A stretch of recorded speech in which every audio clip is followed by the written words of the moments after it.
सलाम and welcome to the story behind. और आज की स्टोरी, आपको पता है कि पाकिस्तान एक एक्सक्लूसिव ग्लोबल क्लब का हिस्सा है, द 25% क्लब। और ये मुमकिन हुआ क्योंकि पाकिस्तान में इनकलाब आया जो सियासी नहीं है, सोलर है। कदम बढ़ाओ, हम तुम्हारे साथ हैं। चले इसको शम्सी इनकलाब कह देते हैं। और वो 25% ग्लोबल क्लब क्या है? पाकिस्तान दुनिया के उन 17 ममालिक में शामिल हो गया है जहां 25% से ज़्यादा बिजली सोलर से बनती है। लेकिन सवाल ये है कि ये इनकलाब असल में किसका है और इससे फ़ायदा किसको हो रहा है? 2023 से पाकिस्तान में सोलर का सुनामी आया। चीन ने जब अपनी सोलर पैनल्स प्रोडक्शंस बढ़ाई तो दुनिया भर में उनकी कीमत 40% तक गिर गई।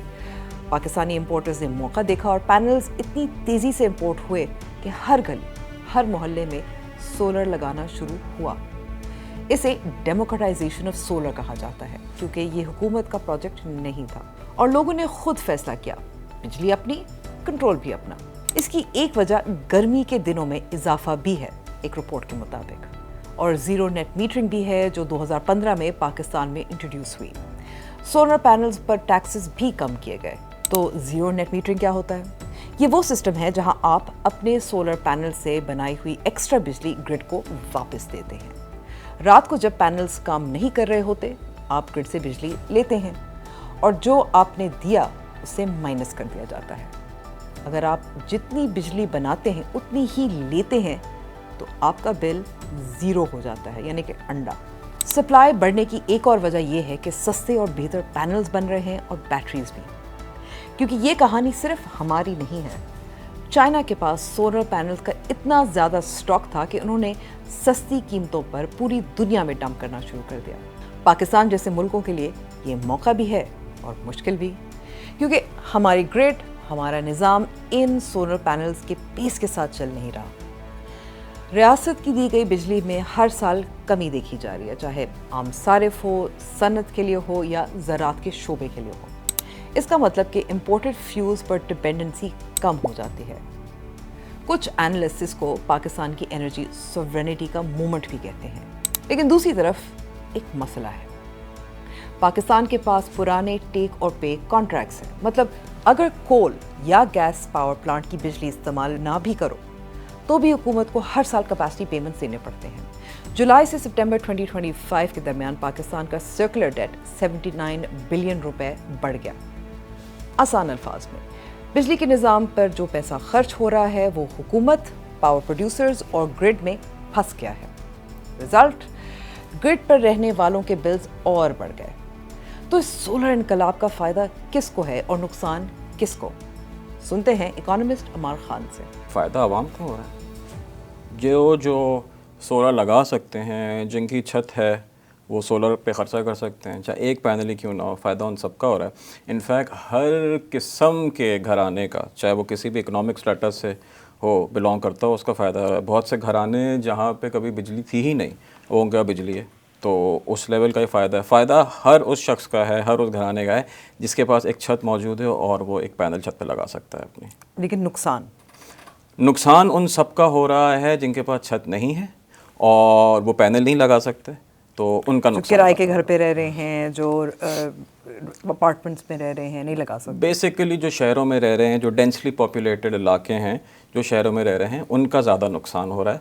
बाकी जिनके पास अपनी छत मौजूद है, चाहे वो एक ही पैनल क्यों ना लगाएं, पहले तो कुछ भी नहीं था, मगर एक पैनल भी उससे बिजली मिल रही है, तो फ़ायदा उनका ज़्यादा हो रहा है। बहुत सारी रिपोर्टिंग ये बताती है कि पाकिस्तान अब 25% क्लब में शामिल हो गया, यानी कि उन ममालिक उनका शुमार है पाकिस्तान का जिसमें तकरीबन 25% आबादी के पास अब सोलर पैनल से बिजली उनको मिलती है। बिल्कुल ऐसा ही, इससे ज़्यादा होगी बल्कि मैं तो ये बोलूँगा, क्योंकि जो रूरल एरियाज़ हैं, हमारे तही इलाके हैं, उसमें तो सोलर बेताश है, वहाँ पे बिजली कहीं पहुँचती नहीं थी। मैं आपको बताऊँ, आखिरी जो सेंसस था उसमें तकरीबन 4 लाख घराने थे। टोटल घराने पाकिस्तान में हैं कोई 35 मिलियन। 35 मिलियन में से कोई 4 मिलियन घराने ऐसे थे जिनके पास सोलर मौजूद था।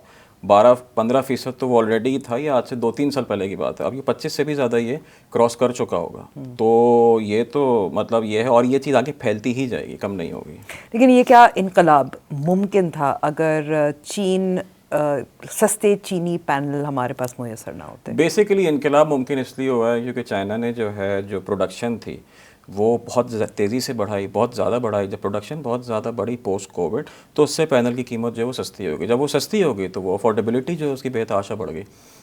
लेकिन क्या ऐसा भी है, क्योंकि बहुत सारे जो मगरबी मीडिया है वो ये भी बात करता है कि क्योंकि चाइना के पास अपने पास एक मार्केट नहीं थी इन पैनल्स के लिए, इसलिए सस्ते पैनल्स वो पाकिस्तान जैसे ममालिक अफ्रीका में डंप कर रहे हैं? नहीं, डंप की तो कोई बात ही नहीं। अगर किसी का किसी चीज़ से फ़ायदा हो रहा है तो इसमें डंप करने की क्या बात है। बहुत सीधी सी बात है कि अगर एक चीज़ मौजूद है, उसका एक बायर एक कीमत पे मौजूद है, तो मगरबी ममालिक वो आके ले लें, वो क्यों नहीं ले रहे? अगर इतना ही सस्ता है, डंप हो रहा है, तो वो यहाँ से लेके अपने पास लगा लें। वो नहीं लगाते, वो पॉलिटिक्स उसकी बहुत ज़्यादा है। तो मगर अगर किसी को सस्ती चीज़ मिल रही है और उससे वो बिजली बना रहा है और सुकून से इज्जत से ज़िंदगी गुजार रहा है या अपना सनअतकारी कर रहा है, कुछ भी कर रहा है, तो फ़ायदा तो हो ही रहा है, नुकसान तो किसी का भी नहीं है उसमें। लेकिन नुकसान कुछ ना कुछ तो हो रहा है ना, हुकूमत को भी थोड़ा सा नुकसान हो रहा है और जाहिर है उसमें डिस्कोज शामिल हैं।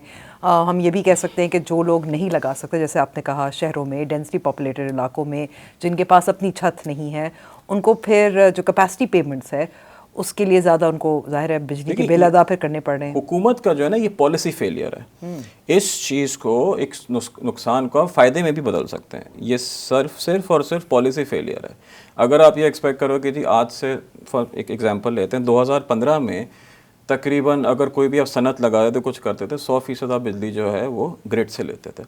अब वही गिर के जो है वो 60% हो गया है। कुछ सोलर से ले रहे हो, आप कुछ विंड से ले रहे हो, कुछ थोड़ी बैटरी लगा लोगे, एक मिक्स बन गया है। पॉलिसीज वही हैं जो कि 2015 में थी। कुछ बदला नहीं है, कुछ बदला नहीं है। मीटरिंग, ठीक है, देखिए नेट मीटरिंग को तो खत्म कर देना चाहिए। इंपोर्ट, क्योंकि नेट मीटरिंग टैक्सेस उसमें होता है। नेट मीटरिंग क्या चीज़ है? अगर हम ये देखेंगे कि जी अगर आप ग्राफ देखें पाकिस्तान में ग्रिड की यूजेज का, तो सुबह 7 बजे से लेके वो यूं करके एक कर्व बनता है, नीचे जाता है और फिर वो ऊपर जाता है। 7 बजे से लेके 2 बजे तक ग्रिड से डिमांड बहुत कम हो जाती है। वो इसलिए होती है क्योंकि सोलर किक इन कर जाता है। एक पॉलिसी ये होगी कि अगर किस ग्रिड की डिमांड नीचे जा रही है, यानी कि उसकी कीमत भी कम हो रही है, तो आप उस वक्त में सुबह 7 से 2 के दरमियान आप बोलोगे यार जितनी भी बिजली इस्तेमाल करोगे वो मैं आपको सस्ती दूंगा, 10 रुपये की दूंगा, 8 रुपये की दूंगा। वो सन्नतें एकदम से चलना शुरू हो जाएंगी। उसमें पॉलिसी को आपने चेंज करना है। नेट मीटरिंग में अभी भी हमने 20 रुपये का एक रेट लगाया, 20-22 रुपये जितना भी है, वो होना ही नहीं चाहिए जब आपकी एवरेज कॉस्ट 10 रुपये है। दुनिया जहाँ में अब वो चीज़ नेट मीटरिंग की कॉस्ट 0 हो गई है, मगर हम लोग डरते हैं। कुछ लोग ऐसे हैं, कुछ अमीर घराने ऐसे, नेट मीटरिंग के बहुत कम लोग हैं जो कि नेट मीटरिंग जिन्होंने लगाई हुई है। असल तो वो है जो कि बिहाइंड द मीटर है, जिनके पास नेट मीटरिंग है ही नहीं। नेट मीटरिंग वाले कुछ अमीर घराने हैं, वो सिर्फ और सिर्फ नेट मीटरिंग, एक और चीज़ मैं आपको बताऊँ, सिर्फ और सिर्फ जो अमीर घराने हैं वो लगाते हैं। और ये वो अमीर घराने हैं जो कहते हैं कि हम अमीर नहीं है। ये वाला भी एक क्राउड होता है ना, कहते हैं कि जी ये वो वाला क्राउड है जो एफबीआर से चुपता फिरता है। नहीं वो होता है ना, आप 5-6 करोड़ के घर में रह रहे हो, क्या बोलोगे नहीं जी मैं तो गरीब आदमी हूँ, मैं क्या करूँ, मेरे पास तो पैसा ही नहीं है। ठीक है, आप डीएच में 25 करोड़ के घर में रह रहे हो, क्या बोलोगे मैं तो बिजली देने के पैसे नहीं। इस टाइप की एक खास किस्म की आवाम होती है, आपको पता होगा। मैं तो पुरानी करोला चलाता हूँ, मुझे क्या पता क्या होता है। ठीक है, तो ये लोग कहते हैं कि जी तो जुल्म है हमारे लिए। ये वो लोग हैं जो कि अंग्रेज़ी बोलते हैं, अंग्रेज़ी पढ़ते भी हैं, इन्फ्लुएंस कर सकते हैं पॉलिसी। तो जब ये लोग जो इंग्लिश स्पीकिंग वाला जो क्राउड है ये शोर मचाना शुरू करता है, तो गवर्नमेंट थोड़ी डर के बैठ जाती है। गरीब आदमी को क्या पड़ता है, उसको तो वैसे ही लगा लिया सोलर। असल जो फ़ायदा हुआ है वो सारे जो गरीब घराने हैं उनका सबसे ज़्यादा फ़ायदा वो नेट मीटरिंग में नहीं है। वो वैसे ही खुश उनमें से कुछ बोलता भी नहीं है। असल जो बोलने वाले हैं इसमें वो सारे अमीर घराने हैं। वो इसलिए क्योंकि बहुत घराने ऐसे हैं, मैं पर्सनली लोगों को जानता हूँ, अच्छे अच्छे घरों में रह रहे होंगे, 40-50 करोड़ का घर होगा, उनका बिजली का बिल जो है उन्होंने पिछले 2 साल से बिजली का बिल नहीं दिया। क्या ये चीज़ जायज़ है? ये चीज़ बिल्कुल जायज़ नहीं है। क्यों? क्योंकि सोलर से वो बना तो रहे हैं, मगर वो हुकूमत को वही बिजली 22 रुपये की बेच रहे हैं जो हुकूमत कहीं और से 10 रुपये की ख़रीद सकती है। और वो पूरा इंफ्रास्ट्रक्चर हुकूमत का इस्तेमाल कर रहे हैं, ग्रिड का इस्तेमाल कर रहे हैं एट ज़ीरो कॉस्ट। ये नाइंसाफ़ी है, इस चीज़ को ख़त्म होना चाहिए। नेट मीटरिंग की कॉस्ट मेरे हिसाब से बिल्कुल ज़ीरो हो जानी चाहिए। क्या ये वीडियो आपको अच्छी लग रही है? ऐसी मजीद वीडियोस के लिए अभी नुक्ता ऐप डाउनलोड करें। इस वक्त हुकूमत के पास क्या ऑप्शन है या क्या करना चाहिए? अभी कर रहे हैं। इसमें एक तो चीज़ ये है कि अगर आपने देखें, एक थोड़ा सा कॉन्सेप्चुअली थोड़ा लेके चलते हैं। हम यहाँ पे बैठे हुए हैं, स्टूडियो में बैठे हुए हैं, ठीक है। सोलर आपने लगा लिया, बेतहाशा लगा लिया, मगर आप सोलर उसी वक्त इस्तेमाल कर सकते हैं जब सूरज है। बिल्कुल।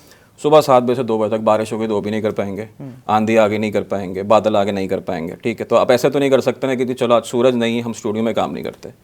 You still need backup connectivity. Grid से आपको एक लाइन चाहिए ताकि आप शाम 5 बजे भी काम कर सकें, रात 10 बजे भी कर सकें, सुबह 2 बजे भी कर सकते हैं। एक रिलायबिलिटी की ज़रूरत है। उस रिलायबिलिटी के लिए यू नीड टू पे अ प्राइस। आप ये नहीं कह सकते कि जी मैं एक रिलायबल कनेक्शन भी रखूँगा अपने पास मगर उसकी कोई कीमत नहीं दूंगा। उस चीज़ की कीमत देना ज़रूरी है, चाहे आप उसको इस्तेमाल करें या ना करें। आप उसको अगर दिन में से 1 घंटे के लिए भी इस्तेमाल करें, बट द फैक्ट कि वो चीज़ आपके पास रिलायबिलिटी के लिए मौजूद है, उसी की कीमत देना आपको ज़रूरी है। क्या यही है जो फिक्स चार्ज जो डिस्ट्रीब्यूशन कंपनीज मांग रही हैं? बिल्कुल फिक्स चार्ज है। और मेरे हिसाब से जो हमारा जो अभी टैरिफ है करंट बिजली का, उसमें होता ये है कि ज़्यादातर जो वेरिएबल कॉस्ट होती है, बिजली जनरेशन की जो कॉस्ट होती है, हम लेते हैं कि अगर आपने जी 100 यूनिट इस्तेमाल करे ग्रिड से, हम 100 यूनिट का ही चार्ज करेंगे। वो उस चीज़ को काउंट नहीं करता कि जी आपके यहाँ घर में जो कनेक्शन लगा हुआ उसकी फ़िक्स कॉस्ट क्या है। ठीक है। तो ये सिलसिला ये चेंज होना चाहिए कि जितना बड़ा कनेक्शन है, जितना बड़ा घर है, उसकी उतनी फ़िक्स कॉस्ट जो है उन लोगों को पे करनी चाहिए। क्योंकि वही वाली बात है ना, कोई गरीब घराना है वो बहुत बड़ा कनेक्शन तो लगा के रखेगा नहीं, उसका फिक्स कॉस्ट तो वैसे ही कम होगी। जो ये जो रोने धोने के लिए आ जाते हैं लोग, वो अच्छा ज़्यादा पैसे दें बेहतर है। ठीक है। अच्छा, अब what is the one thing the government should stop doing at this point in time? The government should stop paying anything for net metering. Zero करते हैं इसको।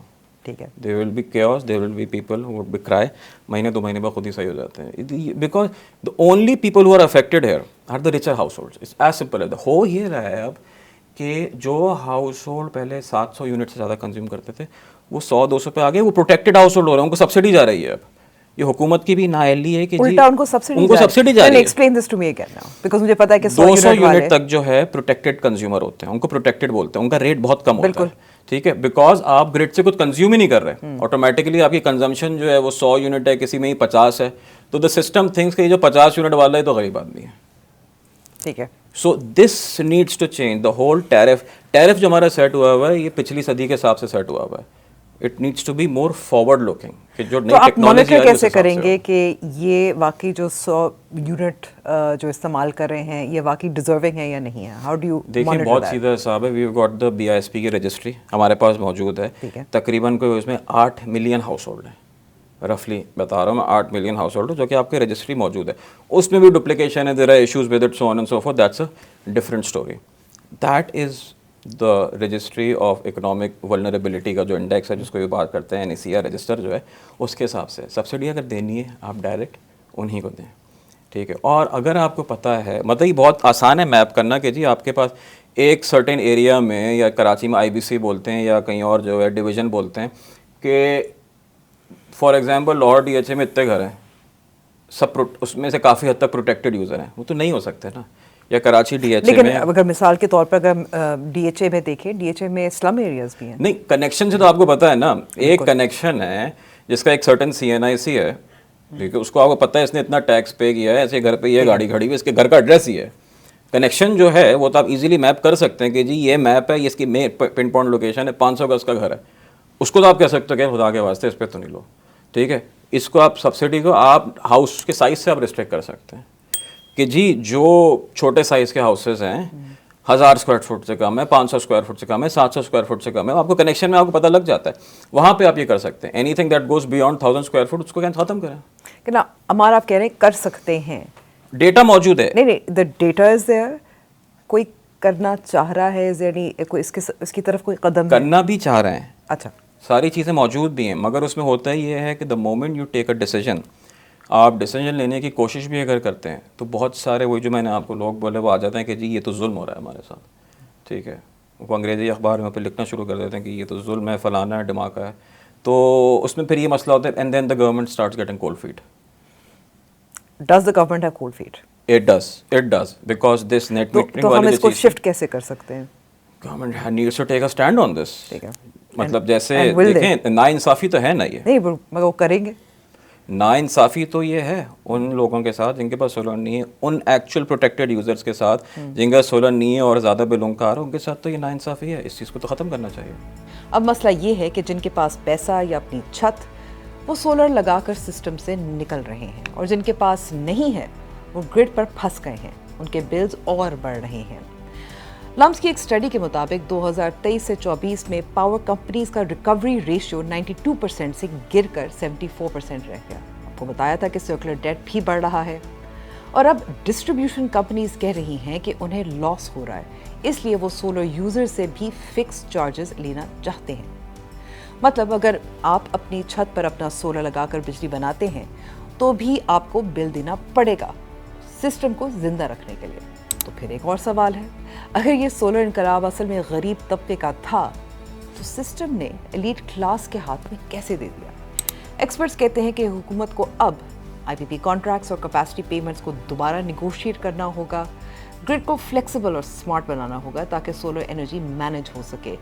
टैरिफ स्ट्रक्चर ऐसा बनाएं जिसमें सोलर यूजर्स और ग्रिड यूजर्स दोनों के लिए इंसाफ हो। पाकिस्तान अब 25% सोलर क्लब का हिस्सा है। 50% क्लब कब ज्वाइन करेगा? क्योंकि 2023 से 2024 तक पाकिस्तान नई सोलर इंस्टॉलेशंस के हवाले से दुनिया की सबसे बड़ी मार्केट बन चुका है। तो सोलर इंस्टॉल करने वाले सार्फिन के लिए अम्मार का क्या मशवरा है? बिस्मिल्लाह कह रहे, वो लगाए उतना लगाए जितनी उसकी नीड है। लोग यहाँ पे यह करते हैं, नीड इतनी होती नहीं है। जो पैनल बेचने वाला लोग कहते हैं ये लगा लो फ़ायदा होगा, नीड है नहीं, आपने एक्स्ट्रा लगा लिया। आप उतना लगाओ जितनी ज़रूरत हो, क्योंकि लोग समझते नहीं है कि यार हमारी नीड कितनी है। सबसे पहले तो उनको अपनी नीड असेसमेंट करनी है कि जी मैं सुबह 7 बजे से लेकर 2 बजे 3 बजे तक कितना इस्तेमाल करता हूँ, कितना मैं स्टोर कर लूँगा। वो नीड असेसमेंट करने के बाद जो लगाए, मगर जो लगा सकते हो उसको तो लगाना चाहिए, इसमें तो कोई दो राय है ही नहीं। और 25 से ज़्यादा आप कह रहे थे, लेकिन अगर 50% तक होने में आपको क्या लगता है इस वक्त? क्या दुश्वारियों की तो हमने बात की, कितना वक्त लग सकता है? 50% तक होंगे भी। अभी बहुत सीधा हिसाब है, Pakistan is a very poor country. मैंने आपसे बोला 34 मिलियन हाउस होल्ड है पाकिस्तान में। 34 में से 16 मिलियन हाउस होल्ड वो हैं जो कि 2 कमरों से ज़्यादा वो नहीं है, ठीक है। 1/4 25% तो वो हैं जिनको जो कि कच्चे बने हुए हैं, उनको भी अगर हाउस होल्ड गिन रहे हैं तो मेरे हिसाब से तो भी 50% आप होंगे, क्योंकि जितना छोटा घर होगा the poorest of the areas. यहाँ आगे बताऊँ, मैंने एक दफ़ा एक असेसमेंट करी थी, जो सबसे ज़्यादा पुअर एरियाज़ हैं एडॉप्शन उनमें सबसे ज़्यादा है इसकी। वो इसलिए बिकॉज वहाँ पे तो हुकूमत ने कभी अपना जो वादा था जो भी थी वो पूरा करा ही नहीं कि वहाँ लोड शेडिंग भी ज़्यादा होती है। वो लोड शेडिंग में उन्होंने बोला यार छत पे यही लगा लो, अपना सोलर लगा लो, खत्म बात। तो वो तो ऑलरेडी अडॉप्ट कर गए। प्रॉब्लम जो है अडॉप्शन की वो ज़्यादातर अर्बन एरियाज़ में आती है। अर्बन एरियाज़ में भी जो फ्लैट्स हैं, मैं बोलूँगा इट्स मोस्टली कराची प्रॉब्लम। अच्छा, फ्लैट्स भी कराची में ज़्यादा है। कराची में, लाहौर में आप चले, you will barely see any flat. कम होते हैं। फैसलाबाद में कहीं पे भी आप चले, you will not see many flats. Flats is mostly a Karachi phenomena. ठीक है, ओके। अगर ये जो ट्रांसमिशन के भी इश्यूज़ हैं, कैपेसिटी पेमेंट्स के भी इश्यूज़ हैं, तो इस वक्त आपको क्या लगता है कि जो ख़तरा, रिस्क क्या है to go to 50% without fixing these issues? देखिए, the market will go to 50%। अच्छा, सो मार्केट आप एंटिसिपेट करें नहीं, कि वो तो जाएगा, that is going to have, किसी चीज़ को रोक नहीं सकते। ठीक है, मतलब इट विल गो टू 50%। आपने अपनी स्ट्रैटेजी किस तरह चेंज करनी है, यानी कि रोक सको तो रोक लो, तब्दीली आ गई है। वो आ गई है, वो it's beyond that point at this point, ठीक है। मतलब जो एक बम्प आना था वो आ गया ना, एक स्टेडीली चलता रहेगा। आगे जाके व्हाट्स गोइंग टू हैपन है, you will have more batteries coming in. जिस तरह सोलर पिछले 3 साल में आया है, इसी तरह अगले 3 साल में आपको बैटरीज बहुत ज़्यादा नजर आएंगी। उसके लिए प्लान करने की ज़रूरत है कि उनको किस तरह ग्रिड में लेकर आए। देखिए, सोलर मैं हमेशा कहता हूँ it's a benefit, it's a boon, it's not a burden. इसको हम बर्डन की तरह हमेशा ट्रीट करते हैं। इट्स अ बून, इट्स एक बेनिफिट है। उसको how we integrate that in the system, असल बात ये है। वो पॉलिसी फ्रेमवर्क क्या होगा, वो पॉलिसी, और ये this is a more of a policy issue than anything else. Infrastructure तो लोग खुद लगा रहे हैं।